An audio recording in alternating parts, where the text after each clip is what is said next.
guiado tu camino y a tu lado siempre está.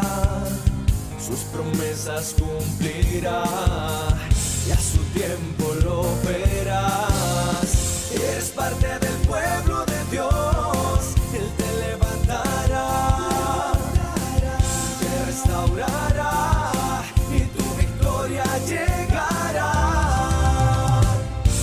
Fuiste llamado y escogido, a su voz has respondido. Es tiempo de creer. Centro Victoria, nacimos para vencer. Muy bien. Hebreos es una carta muy interesante y se supone que la escribió el apóstol Pablo. Digo se supone porque Pablo tenía la costumbre de empezar todos sus escritos, si usted lee las epístolas, diciendo yo, Pablo, apóstol de Jesucristo, o yo, Pablo, siervo de Jesús, pero la carta a los hebreos no tiene esa introducción. Recuerde que en el Oriente, en la antigüedad, los documentos se firmaban al revés de como lo firmamos nosotros. Uno escribe una carta y cuando termina la carta dice atentamente o quedo a la orden, o sea, y pone su nombre, firma al final. Antes no, los documentos se firmaban al principio. Y la carta de los hebreos no tiene el nombre de cuál es el escritor, ni al principio ni al final. Entonces en realidad no sabemos, por el estilo, por el vocabulario, se supone, la gente que se dedica a estudiar esto, que fue el apóstol Pablo el que la escribió. Pero es una de las cartas más hermosas y más profundas del Nuevo Testamento. Y el título que tiene, a los hebreos, las epístolas de la Biblia tienen el nombre de la iglesia a la que iban dirigidas. Gálatas, Filipenses, Colosenses, todas ellas. Los hebreos no es una iglesia, es la otra diferencia que tiene. Primero, que no tiene firma. Segundo, que no está dirigida a una iglesia en particular, sino a un grupo cultural. Y ese grupo cultural son los hebreos. Hebreos era otra forma de decir judíos. El tema de esta carta es la enorme diferencia que hay entre el antiguo pacto que Dios hizo con el pueblo de Israel, con el pueblo hebreo, y el nuevo pacto que Dios ha hecho con todas las naciones a través de Jesucristo. Está escrita con pasión, la carta está escrita con amor, tratando de que esta gente, de que estos israelitas, de que estos judíos, de que estos hebreos entiendan, de que Dios les haga entender que aunque ellos tienen la ley de Moisés y tienen las sinagogas y el templo y el sacerdocio y los sacrificios y las ofrendas, eso no basta para lograr la salvación. Que la salvación se puede lograr única y exclusivamente a través del ministerio de Jesucristo en el nuevo pacto. Ese es el propósito de la carta. Y vale la pena leerla toda. Anoche los estaba desafiando para que leyeran el libro de Lamentaciones, que es cortito en esta semana, pero ahí tienen de tarea también esta carta, que es, claro, uno lee Lamentaciones y termina deprimido. Imagínense, el libro se llama Lamentaciones. Pero cuando lee el libro de los hebreos, uno queda motivado. Y hoy le vamos a entrar al capítulo 10, ¿les parece? Sí, ya lo tenemos ahí. Bien, recuerda entonces que este es el contexto en el que el libro está escrito. Tony, ¿qué sabemos de su señora? ¿Cómo está? Está siempre en el hospital. Ok, hay que seguir orando por esa mujer hasta que la tengamos fuera. Dice, porque la ley, está hablando de la ley de Moisés ahora, la ley de la que los judíos, de la que los hebreos se sentían tan orgullosos, la ley teniendo la sombra de los bienes venideros y no la imagen misma de las cosas, nunca puede, por los mismos sacrificios que se ofrecen continuamente cada año, hacer perfectos a los que se acercan. Hay que ir despacio, hermano, porque por el estilo, casi que se sabe de seguro que el que escribió esta carta es un rabino. Entonces la forma de razonar de ellos hilan muy, muy delgado. Son entrenados desde niños para pensar diferente a como pensamos los demás. Entonces hay que ir despacio para seguir la cadena de argumentos que el escritor está exponiendo. Entonces, lo primero que dice es que la ley, no dice que la ley es mala, la ley fue dada por Dios, los 10 mandamientos, todas esas cosas maravillosas fueron dadas por Dios a través de Moisés. Fueron una revelación divina. Pero lo que les está explicando a los hebreos no es que la ley es mala, sino que la ley es incompleta, es insuficiente. ¿Por qué? Porque apenas es la sombra de las cosas verdaderas. Era como un anticipo, como un anuncio. Tiene algo. Es un pacto de Dios, pero no es la sustancia, es la sombra. No sé si usted alguna vez a las 3 de la tarde no ha almorzado y tiene hambre. tiene hambre, ¿y qué quiere comerse, hermano? Un plato de arroz recién reventadito, frijoles arreglados, una chuleta de 3/4 de pulgada grueso, con un poquito de cebolla encima, maduro, con aguacatico. ¿Qué quiere que le sirvan? ¿Eso o una foto del plato con el arroz, los frijoles y la chuleta? La foto puede ser lindísima, a todos colores, en alta definición y con no sé cuántos miles de píxeles, pero no lo puede llenar. Usted lo que ocupa es el arroz y los frijoles. No sé si me estoy explicando. La ley es eso, es una sombra, es una representación de la voluntad de Dios, pero no podía satisfacer al ser humano.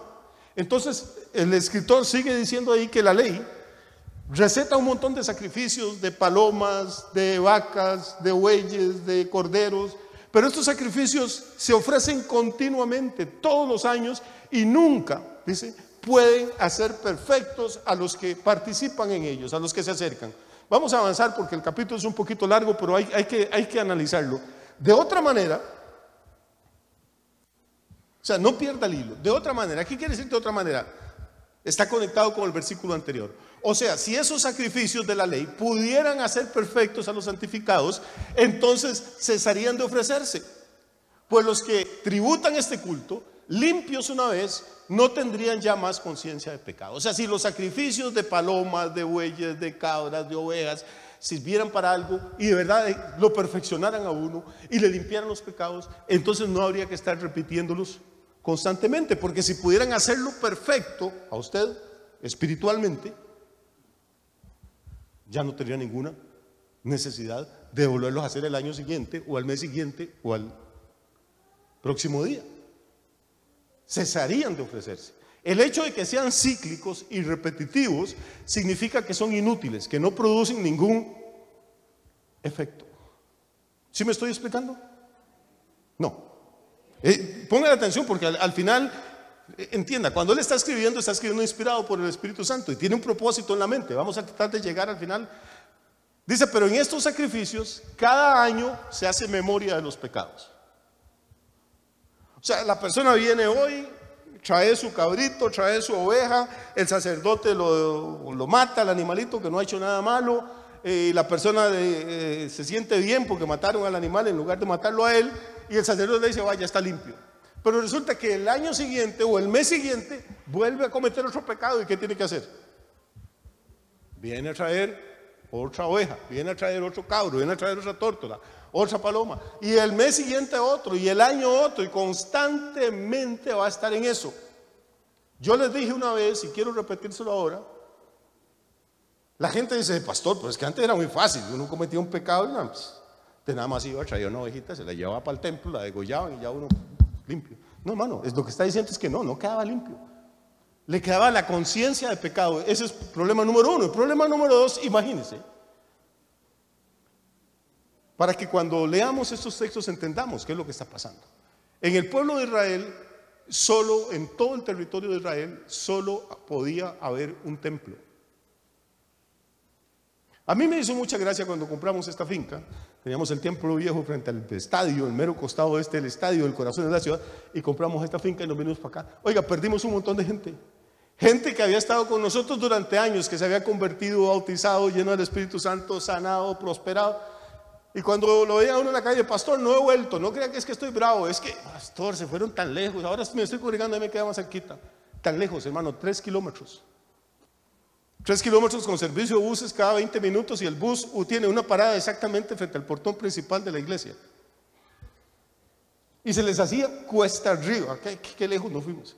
Piense por esto un momento. En el pueblo de Israel solo había un templo en todo el país. Imaginemos que el templo estaba en San José, en la capital, y usted vivía en Paso Canoas, o vivía en Cañas de Guanacaste, o vivía en Upala, o en Quepos, y quería llevar, pecaba. Digamos que pecaba una vez al año nada más. Y entonces, ¿qué tenía que hacer? Tenía que llevar un animal para ser sacrificado. Si usted sacrificaba al animal en el patio de su casa, la ley decía que había que matarlo, que los sacrificios solo matarlo no al animal, sino a usted, que los sacrificios solo se podían celebrar en el templo de Jerusalén. Entonces usted tenía que coger la oveja allá en Paso Canoas, y no había buses, ni Uber, ni taxis. Y usted tiene que echarse la oveja y llevársela a San José. Cuando llegaba a San José con la oveja, ya las patas de la oveja estaban gastadas. Y además en el camino la ovejita se podía caer, resbalar, quebrarse. Si se le hacía una herida, una cortada, cuando usted llegaba al templo, se la devolvían porque el animal tenía que estar perfecto. Entonces nuestros amigos los hebreos, que son muy buenos para hacer negocios, se les ocurrió una idea. Vamos a criar nosotros nuestras propias ovejas aquí en Jerusalén. Las cuidamos, aquí no se quiebra nada. Que la gente venga sin el animalito y cuando llega a Jerusalén se lo vendemos.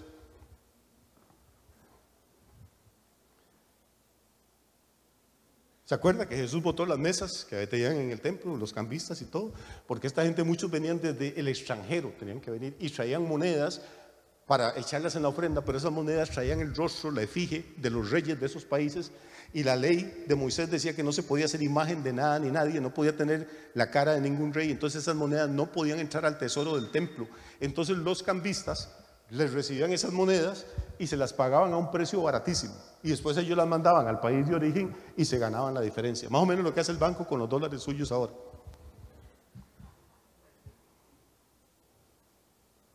Y por eso fue que Jesús se molestó.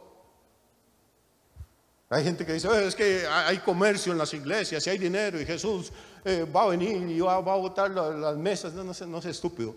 El templo de Jerusalén era como el banco central. Jesús no está molesto porque hay negocios ni movimiento financiero ahí. Jesús está molesto porque estos cambistas están estafando a la gente y se están aprovechando de la necesidad espiritual de la gente para quitarles la plata a cambio. No era fácil el tema. Ahora imaginen que usted pecaba hoy y se iba para el rebaño que usted vivía cerca de Jerusalén y sacaba una oveja, la llevaba al templo. La otra semana sacaba otra oveja. La tercera semana su mujer lo ve por la ventana y dice, qué raro, este tipo ya lleva 3 en esta semana. Aquí está pasando algo. Y después ya se vino una vecina media coquetona a vivir ahí a la par, y empezaba la señora a hacerle nudos. Los vecinos viendo por la ventana y dicen, qué relajo, Yamil ya esta quincena lleva 3 ovejas. ¿Quién lo ve? No era fácil, hermano. No era fácil. Y lo peor, aparte que era difícil, es que estos sacrificios no pueden, no es que no quieren, es que no podían limpiar los pecados, no podían darle paz a la conciencia de las personas. Entonces, sigamos adelante. ¿Por qué no podían hacerlo? Porque la sangre de los toros y de los machos cabríos no puede. Note la insistencia en que es imposible, no pueden quitar los pecados. No importa si usted hace degollar una oveja o 1.000.000 de ovejas, no puede quitar los pecados. Por lo cual, ¿cuál es la solución entonces? Tenemos un problema enorme, tenemos un pueblo que Dios llama, ama y escoge, los hebreos, los israelitas. Como todos los demás pueblos, es un pueblo pecador.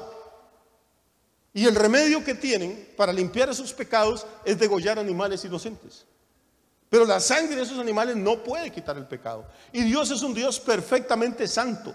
Y para acercarse a ese Dios no se puede acercar cargados de pecados. Tiene que venir limpio. Y la sangre de estos animales no puede limpiar a la gente. Entonces, ¿qué hacemos?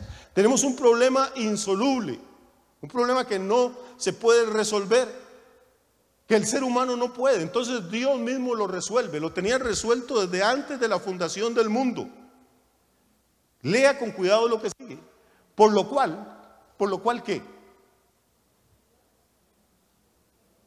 Recuerde que hay una cadena de argumentos. Si usted se pierde en un versículo, se va a perder en todo lo que sigue. Ese por lo cual se refiere al versículo anterior.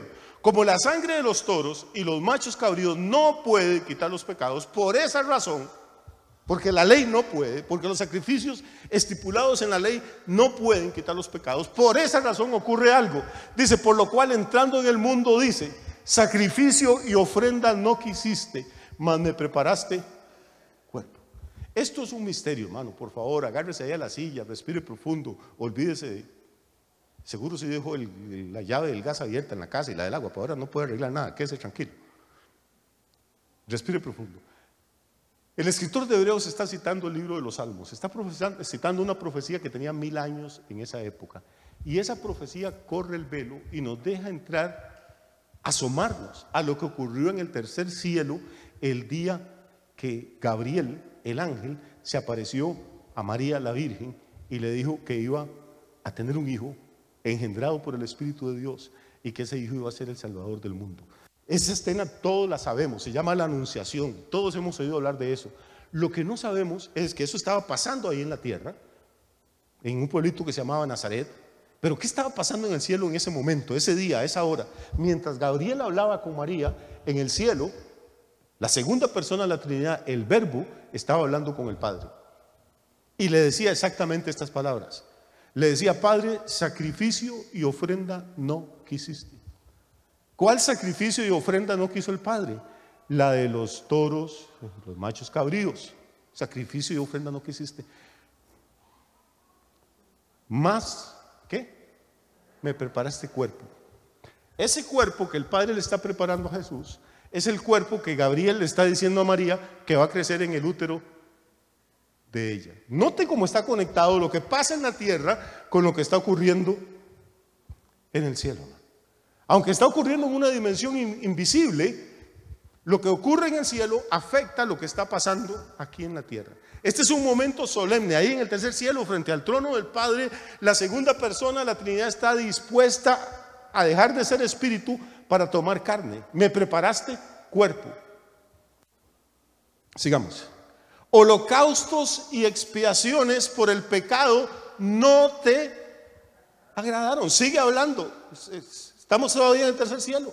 Holocaustos y expiaciones por el pecado no te agradaron. Entonces, verso siguiente. Entonces dije, ¿quién es el que está hablando ahí? Es Jesús, antes de encarnarse, el Verbo. Entonces dije: he aquí que vengo, oh Dios, para hacer tu voluntad, como en el rollo del libro está escrito de mí. ¿Para qué vino Jesús a este planeta? Pregúntele a los evangélicos o a los católicos, a decir: Jesús vino a salvar a los pecadores, Jesús vino a sanar a los enfermos. Todo eso es cierto, pero es mentira.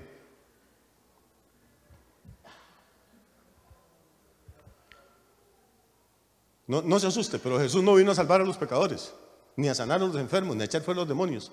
Jesús vino aquí a hacer la voluntad del Padre. Salvó a los pecadores y echó fuera demonios y sanó enfermos, porque esa era la voluntad del Padre. No sé si me estoy explicando. No. Porque a veces, hermano, el evangelio que se predica gira alrededor de nosotros. Somos tan cargas que Cristo vino. No. Somos tan malos que la ley no podía cambiarnos. Pero Dios tenía una solución. Como no quiso sacrificios y holocaustos, le preparó un cuerpo a Jesús, un cuerpo santo, un cuerpo perfecto, un cuerpo que jamás quebrantó la ley. Y por eso, la última noche que Jesús pasa en esta tierra, cuando ya tiene encima la sombra de la cruz, y sabe que le quedan pocas horas y que vienen unos dolores y una vergüenza y una humillación terribles y la muerte, imagine lo que es para la segunda persona en la Trinidad estar en un cuerpo que va a ser azotado, desnudado, torturado, sepultado, y él está angustiado y le dice: Señor, o le dice: Padre, si es posible, aparta de mí esta copa, pero si no, que no se haga ¿qué? Mi voluntad, sino la tuya. O sea, 33 años después de encarnarse, está diciendo las mismas palabras que había dicho en el cielo antes de venir. He aquí, oh Dios, que vengo para hacer tu voluntad, no la de él, sino la del Padre. Por eso le digo, hermano, la Biblia está llena de maravillas, está llena de tesoros que a veces se nos pasan por alto. Diciendo primero, ahora ya deja de hablar el Verbo y sigue el escritor de Hebreos, diciendo primero: sacrificio y ofrenda y holocaustos y expiaciones por el pecado no quisiste, ni te agradaron, las cuales cosas se ofrecen según la ley.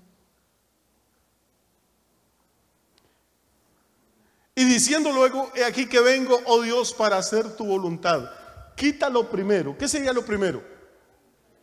Los sacrificios, los holocaustos, las ofrendas que la ley mandaba. Quita lo primero para hacer esto último. ¿Qué sería esto último?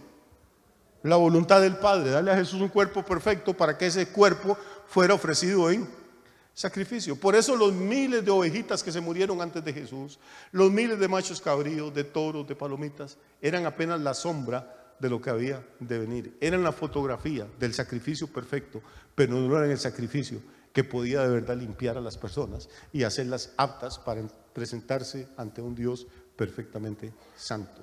¿Sí me estoy explicando? Vamos a seguir. En esa voluntad, ¿Cuál voluntad? Recuerde que cada versículo está encadenado al otro. Si perdemos un eslabón, nos perdemos.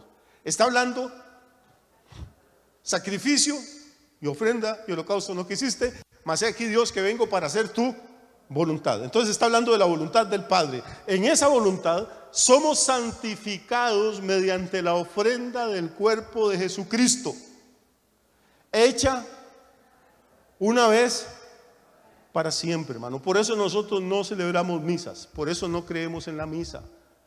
La Iglesia Católica, Apostólica y Romana le enseña a la gente que en la misa el sacerdote ofrece a Jesús y que Jesús está metido en la hostia, que es una cosita ahí de harina, y cuando le ponen la hostia en la boca a la gente, de hecho el sacerdote le dice cuerpo de Cristo. Y tenía una fiesta el jueves de Semana Santa, se llama el Corpus Christi, que en latín es justamente el cuerpo de Cristo. Hermano, el cuerpo de Cristo no se lo puede comer nadie, el cuerpo de Cristo no lo puede ofrecer nadie, el cuerpo de Cristo nadie lo puede bajar del cielo para meterlo dentro de una galletita. El cuerpo de Cristo fue ofrecido una vez para siempre. Si no entendemos esas 4 palabras, no entendemos nada del Evangelio. Una vez para siempre. ¿Cómo va a ser ofrecido cada domingo? Miles de veces, en los miles de misas que se celebran en todos los países del planeta. O sea, tener que estar bajando y subiendo. Pero cuando la gente no lee la palabra de Dios, por eso la gente dice, no lea la Biblia porque se confunde, se vuelve loco, se hace tonto, puede terminar haciéndose protestante, no la lea. Pues porque si la leen, por más ignorante que una persona sea, lee que dice una vez para siempre, dice caramba, pues una vez y para siempre, ya más claro, no cantan chompepe, hermano, una vez para siempre es una vez y nada más. Y esa vez ocurrió hace 2000 años. ¿A quién se le ocurre que un hombre pecador, como cualquier otro ser humano, que porque va a estudiar 4 o 5 años en un seminario, como otros van y estudian 4 o 5 años en una universidad, sale y ya tiene un poder mágico para bajar a Jesús, meterlo en un aparatito de harina, repartirlo, y el domingo siguiente lo volvemos a repartir, y el otro domingo, y la gente consume y consume el cuerpo de Cristo, ese cuerpo perfecto que Jesús recibió del vientre de María?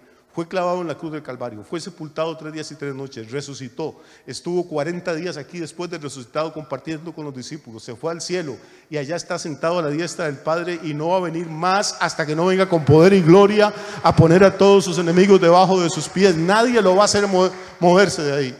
El Padre le dijo, siéntate a mi diestra hasta que ponga a todos tus enemigos por estrado de tus pies. No dijo, siéntate a mi diestra hasta que a alguien se le ocurra bajarte cada domingo miles de veces.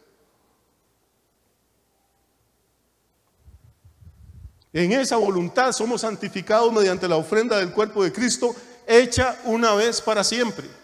Y ciertamente,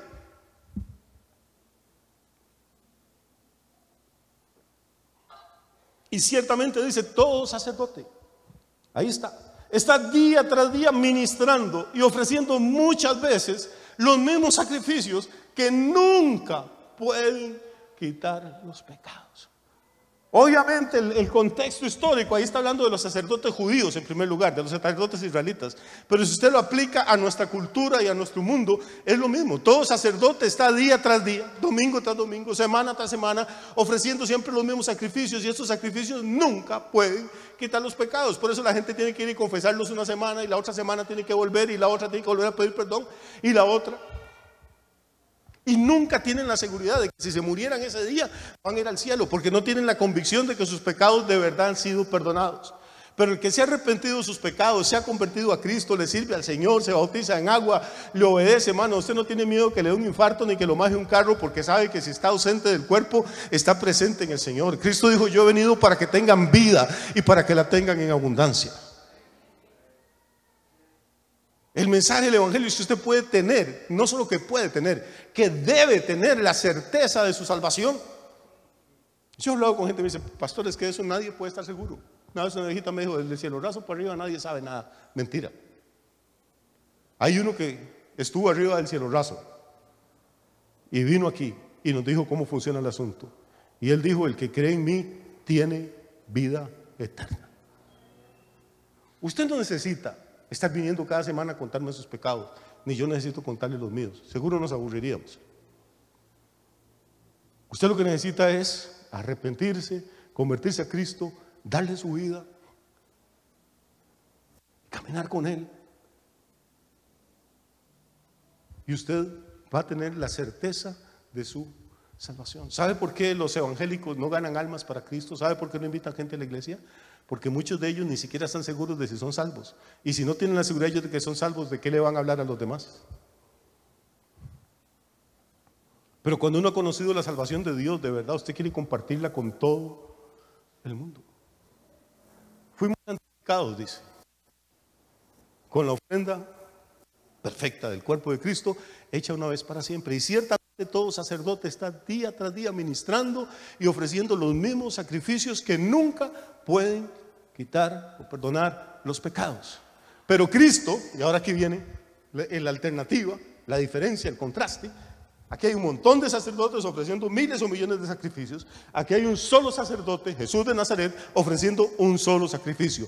Pero Cristo, habiendo ofrecido, a ver si es que yo no entiendo, Dios sabe que a veces somos como medio duros de entendimiento. Entonces Él tiene que repetir las cosas muchas veces. Acaba de decir que una vez para siempre. Ahora dice, pero Cristo, habiendo ofrecido una vez para siempre un solo sacrificio por los pecados, se ha sentado a la diestra de Dios.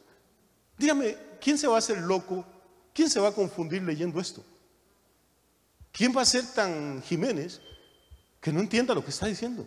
Por eso es que los líderes religiosos no quieren que usted lea la Biblia por usted mismo.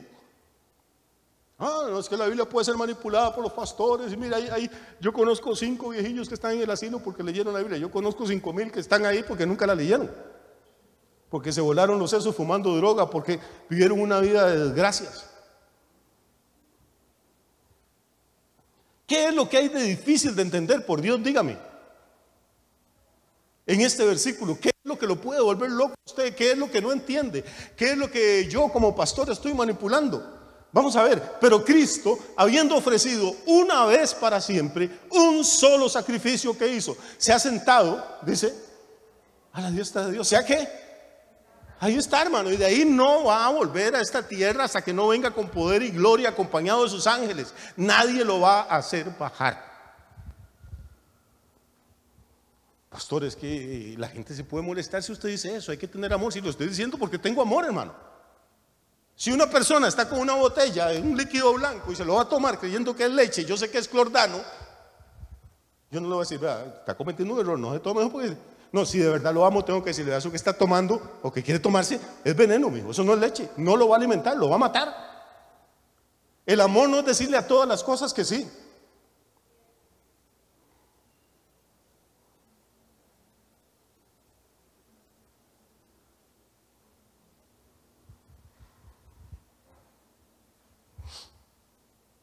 ¿Seguimos? Yo los veo como serios. ¿Verdad que no es nada difícil esto? Yo creo que dice, lo dejamos al Señor sentado a la diestra del Padre y pasamos al versículo 13. De ahí en adelante, vea otra vez la cadena. De ahí en adelante, ¿de cuándo en adelante? Desde que se sentó a la diestra del Padre, o sea, desde ese día, de ahí en adelante, esperando hasta que sus enemigos sean puestos por estrado de sus pies. No dice de ahí en adelante bajando a cada vez que a alguien se le ocurre. No, de ahí en adelante está sentado a la diestra del Padre, esperando hasta que sus enemigos sean puestos por estrado de sus pies. Note algo, por favor, note algo. Dios. ¿Aguanta un ratito más? Yo estoy cansado de oír gente y cantamos coritos que dice que la batalla no es mía, es del Señor. Bájese de esa nube, hermano. Eso fue una vez allá en el Antiguo Testamento. Jesús no está peleando ahora sus batallas, está sentado. Quien tiene que pelear las batallas y sujetar a los enemigos de Jesús bajo los pies del Señor es usted, hermano. Es la iglesia de Cristo. Es una iglesia con revelación de la palabra. Es una iglesia llena del Espíritu Santo. Es una iglesia enamorada de Jesús. Es una iglesia apasionada por las almas. Es una iglesia generosa. Es una iglesia de oración, de alabanza, de intercesión. Esa es la iglesia que trae las fuerzas de las tinieblas y las sujeta en un pueblo, en una ciudad o en una familia y las pone bajo el dominio de Cristo Jesús. La gente está sentada en las bancas esperando que el Señor pelee las batallas. Entiéndame, el Señor está sentado a la diestra del Padre. ¿Y qué está haciendo ahí sentado? Esperando que usted se levante y pelee la batalla. Que usted se levante y gane las almas, que usted se levante y siembre en el reino, que usted se levante como una guerrera o como un guerrero de oración, que usted se levante como un ganador de almas. Eso es lo que el Señor está esperando. Cristo no va a venir por una iglesia anémica, desnutrida. Viene por una iglesia gloriosa, sin mancha, sin arruga y sin nada semejante.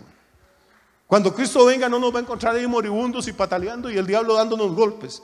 Cuando Cristo venga va a encontrar a la iglesia peleando como nunca antes ha peleado, levantándose con autoridad como nunca antes se había levantado. Las cosas maravillosas que cuenta el libro de los Hechos que ocurrieron en la iglesia primitiva no son nada comparado con lo que Dios va a hacer en la última generación de la iglesia, porque Dios siempre guarda el mejor vino para el final de la fiesta, porque el final del negocio siempre es mejor que el principio. Y porque la gloria postrera de esta casa, está profetizado, va a ser mayor que la gloria primera. La gloria que hubo en Jerusalén el día de Pentecostés, los milagros que hubo, no son nada comparado con lo que la última generación de cristianos va a ver.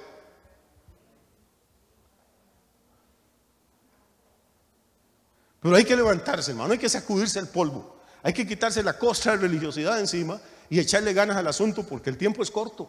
Vamos a ir rápidamente, y hablando que el tiempo es corto, vamos a ir. Caramba, ¿me volvieron a repetir el versículo? No, hermano. Estamos en Hebreos 10:14. ¿Qué dice Hebreos 10:14? Repito que una técnica de pedagogía es la repetición. A veces hay que decir las cosas una y otra vez hasta que le entren las ceras a uno. ¿Qué es lo que está haciendo el escritor de los Hebreos? Ya nos lleva como por 3 o 4 veces con este mismo cuento. Ahora léalo en Hebreos 10:14.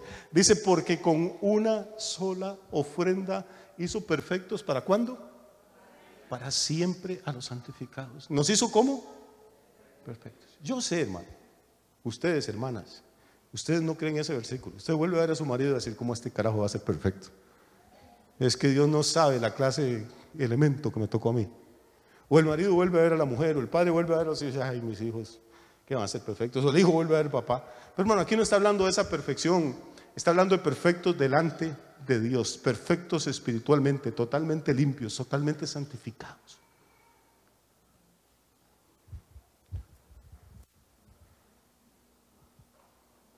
Esto es lo que significa la palabra justificados. Dice, justificados pues por la fe tenemos paz para con Dios por medio de nuestro Señor Jesucristo. Justificado es diferente a perdonado. Perdonado es cuando usted me hace algo malo a mí y yo le digo, no se preocupe, hermano, seguimos siendo amigos. O yo se lo hago a usted, usted me dice, pastor, eche para adelante, cualquiera se equivoca. Eso es perdonar. Pero justificar es considerar a la persona como si nunca me hubiera hecho nada malo. El perdón es una maravilla, pero la justicia es algo más grande. Y la sangre de Cristo, el sacrificio de Cristo, no solo nos perdona nuestros pecados, nos declara justos y perfectos delante de Dios. ¿Cuál buey, cuál oveja, cuál macho cabrío podía declarar justa y perfecta a una persona? Como los sacrificios y holocaustos no te agradaron, dijo Jesús, me preparaste cuerpo. He aquí que vengo, oh Dios, para hacer tu voluntad. Quita lo primero para establecer esto último. Muy bien, avanzamos un poquito. Y nos atestigua lo mismo el Espíritu Santo.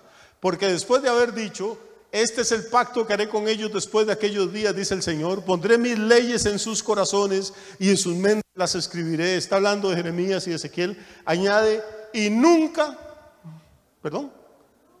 nunca más, que dice Dios. Vamos a ver, esposas, no diga amén, por Dios, no vuelva a ver para ningún lado. ¿Alguna vez su marido le ha hecho algo que a usted le molestó o le enojó? Ya. Y su marido se dio cuenta, porque los maridos ya después de que la mujer deja de hablarle a uno unos 15 o 22 días y cierra la puerta al cuarto y uno se da cuenta que está molesta. Entonces mi amor, ¿por qué está brava? Y la mujer le dice, por nada. Eso es lo peor que le puede decir una mujer a usted. Cuando dicen por nada, están a punto de apuñalarlo. Pero ¿cómo que por nada? Yo lo veo rarita, ¿sí? Y usted sigue, entonces le dice, usted me hizo tal y tal cosa. Y mi amor, perdóname, mire por favor. Bueno, lo perdonan. Créame una cosa, lo perdonaron, pero la señora jamás. La mujer tiene una habilidad espectacular, tiene una memoria elefantiásica. Es una palabra que me acabo de inventar. Para no olvidar nada de lo malo que uno les hace. Como usted se le olvide el día de cumpleaños, como se le olvide el aniversario de bodas, que uno ni anda pensando en esas vainas. Pero la pobre mujer ha sufrido tanta que se le vuelve inolvidable ese día. Sí lo perdonan, pero no olvidan. Los seres humanos no estamos hechos para olvidar. Es la única cosa en la que usted y yo somos mejores que Dios. Tenemos mejor memoria que Dios. Cuando un hombre y una mujer se arrepienten de sus pecados, Dios los perdona de una vez para siempre y nunca más, dice, me acordaré de sus pecados. El profeta dice que Dios echó nuestros pecados tras sus espaldas. Lo que usted puede tener un lunar en la espalda y no puede vérselo. Dios los puso donde Él no puede verlos. Otro profeta dice que sepultó nuestros pecados en lo profundo del mar. Hay un lugar ahí por las Filipinas que se llama la Fosa de las Marianas. Hasta donde van llegando, midiendo ahí, el mar tiene más de 12 kilómetros de profundidad. Ningún submarino, nadie resiste esa presión. Todo lo que cae ahí se destruye. Y Dios sepultó nuestros pecados ahí. Nada más que hay gente que tiene como un ministerio de buzo y le encanta andar escarbando en el pasado a ver qué se encuentra. Pero Dios nunca encuentra nada. Nunca más me acordaré de sus pecados. Eso es lo que hace el sacrificio de Cristo. ¿Cuál sangre de toro, cuál sangre de macho cabría podía haberle causado amnesia a Dios, hermano? Si no solo la sangre del cordero.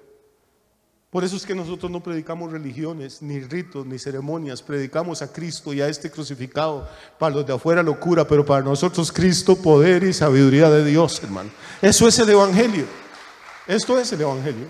Vamos a ver, dice, y añade, nunca más me acordaré de sus pecados y transgresiones. Pues donde hay remisión de pecados, no hay más ofrenda por el pecado. Ya no hay necesidad. Si fue perdonado, si le fue remitido, ya no hay más. Imagínate que a mí me llamaran del banco mañana, Dios me oiga.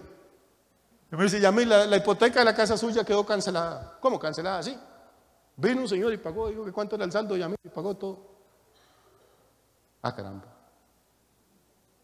Y entonces yo me quedo la otra semana en la casa dando vuelta en la cama. Oiga, si esto es un truco del banco, si es que el gerente no me quiere, si es que algún empleado no me quiere, me está llamando para vacilarme, para que yo me descuide unos 3, 4 meses y después vengan y nada más me notifiquen y empiezo y voy y me cercioro y pregunto, oiga, ¿es cierto? Sí, mire, aquí dice que no, usted no debe nada. ¿Quién va a ser tan necio de que después de que le he dicho va el otro mes y dice, aquí traigo la cuota? Es que hay que ser majadero. Si ya pagaron, si ya alguien canceló por usted, ¿qué va a ir a pagar usted? La salvación es eso, ya alguien pagó por usted, ya usted no necesita hacer sacrificios, no necesita subir de rodillas las gradas de ningún templo, no necesita caminar, hermano, y resfriarse ahí cruzando el cerro de la muerte, volando pata 3 días, no necesita encender velitas de candela, no necesita pagar los diezmos, no necesita cantar, no necesita venir a la iglesia, ya usted fue pago, perdonado. Entonces, pastor, ¿por qué es que cantamos y hacemos cultos y diezmamos y ofrendamos y usted se para ahí a ser tan feo y a predicar? Porque, hermano, esto no lo hacemos para salvarnos, lo hacemos por gratitud, lo hacemos porque somos salvos. Cada un peso para ganarme la salvación, porque la salvación no se puede comprar con cosas corruptibles como el oro o la plata, sino solo con la sangre preciosa de Cristo, como de un cordero sin mancha y sin contaminación. Oramos por gratitud, ofrendamos por gratitud, cantamos por alegría. Lo que hacemos lo hacemos por amor y no para ganarnos nada, porque ya la cuenta fue pagada, la hipoteca fue saldada. Esa es la buena noticia, hermano.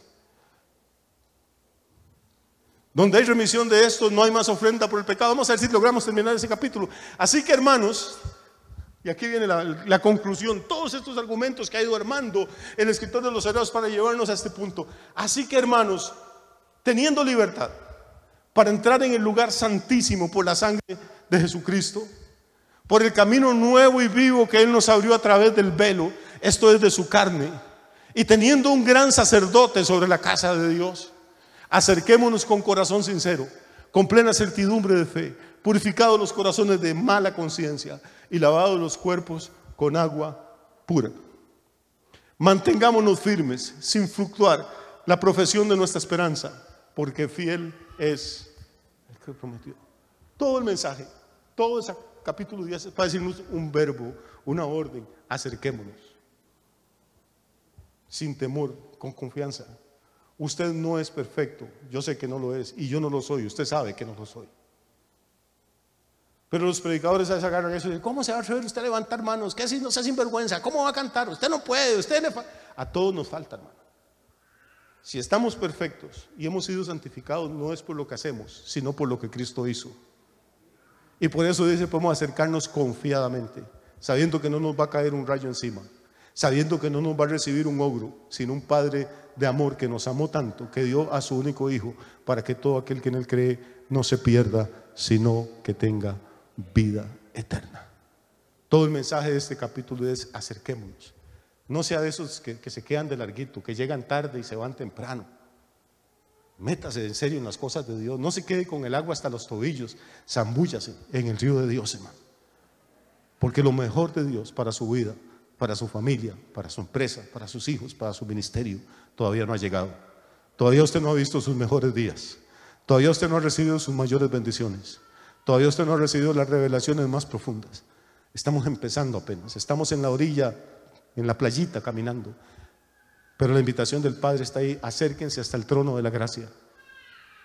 Un día va a ser el trono del juicio para los que no quisieron a Cristo, pero para nosotros, para los hijos de Dios, es el trono de la gracia. Es el trono donde fluyen la paz, las bendiciones, la unción, la prosperidad, la salud, todo lo que necesitamos. Y lo único que nos está diciendo el Padre es que no seamos hijos de lejos, que nos acerquemos, que para eso fue que vino Jesús. Así que les animo esta mañana: acerquémonos, metámonos más de cabeza, y verá que entre más nos acercamos, más nos va a sorprender el Padre con sus bendiciones. Que Dios les guarde esta semana, que tengan una semana muy, muy, muy linda. Levántese aplausos si es para el Señor, con confianza.